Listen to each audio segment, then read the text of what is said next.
연말정산은 꼼꼼히 처리하지 않을 경우 13월의 보너스가 아닌 폭탄일 수도 있다는 이야기가 있습니다. 폭탄이 아닌 보너스가 되기 위해 체크해야 될 점 알려드리도록 하겠습니다.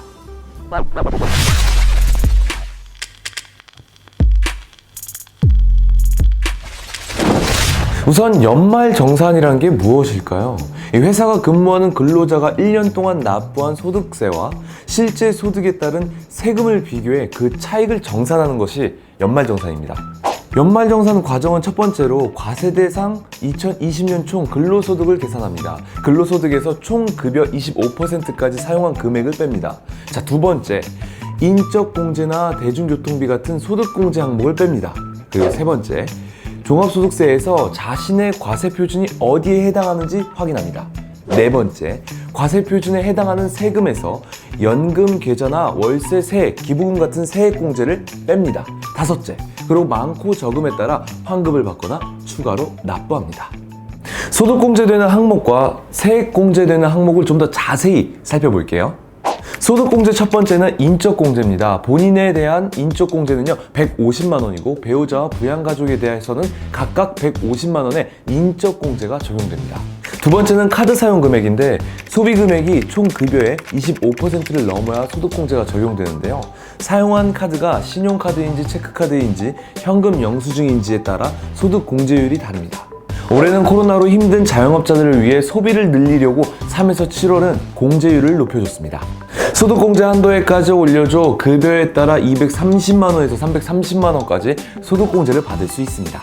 세 번째는 문화활동에 쓴 비용, 대중교통이랑 전통시장에서 쓴 금액입니다. 마찬가지로 3에서 7월에는 공제율이 높습니다.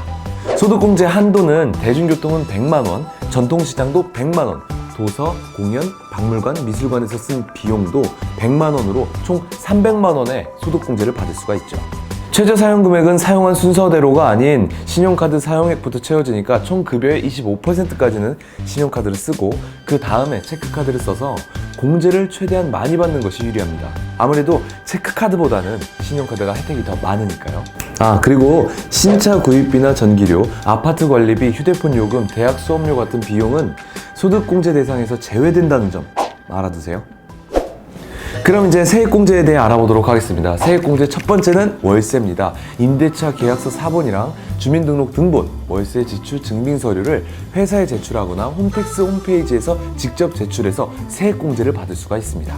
근데 이건 근로소득 7천만 원 이하, 종합소득 6천만 원 이하이고 전용면적 85제곱미터 이하거나 기준시가 3억 원 이하인 주택에 전입신고를 마친 무주택 세대주만 가능합니다. 세액공제율과 공제 한도는 이 표를 참고해주세요. 두 번째는 보장성 보험료입니다. 보장성 보험료는 보장성 보험료의 12%까지 공제해주며 공제 한도는 100만 원입니다. 그러니까 최대로 공제받을 수 있는 금액은 12만 원이 되겠죠? 세 번째는 기부금입니다. 공제 한도와 세액공제율은 이 표를 참고해주세요. 네 번째는 교육비입니다. 교육비의 15% 세액공제해주며 본인은 교육비 전액이 가능하지만 고등학생 자식까지 1인당 300만원, 대학생은 900만원까지 가능합니다. 대학원생은 안 되고요.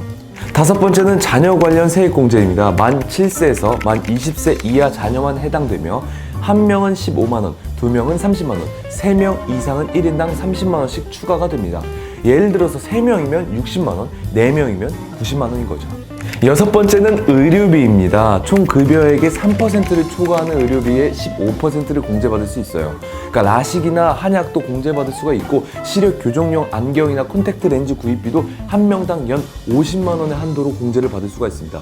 참고로 건강기능식품이나 미용, 성형수술 비용은 포함되지 않습니다. 마지막 일곱 번째는요, 연금계좌입니다. 소득 구간에 따라 세액 공제율이 다른데요. 연금계좌에 대한 더 자세한 내용은 이 영상을 참고해주세요. 알아둘 게 너무 많죠. 너무 많다 보니 국세청에서 연말정산 간소화 서비스를 제공합니다. 올해 연말정산 세액을 미리 알아볼 수 있는 서비스인데요. 국세청 홈택스에서 공인인증서로 로그인 후에 이용이 가능합니다. 간소화 서비스에서 조회가 안 되는 내용이 몇 가지가 있습니다. 월세 관련 서류와 산후조리원 영수증, 그리고 안경 콘택트 렌즈 구입 비용, 교복 구입처에서 교육비 납입 증서 이런 것 같은 경우는 꼭 따로 챙겨서 제출하셔야 됩니다. 올 한 해도 얼마 남지 않았습니다. 꼼꼼하게 챙기셔서 세금도 절약하시고 작년보다 앞으로 더 부자가 되시길 응원할게요. 감사합니다.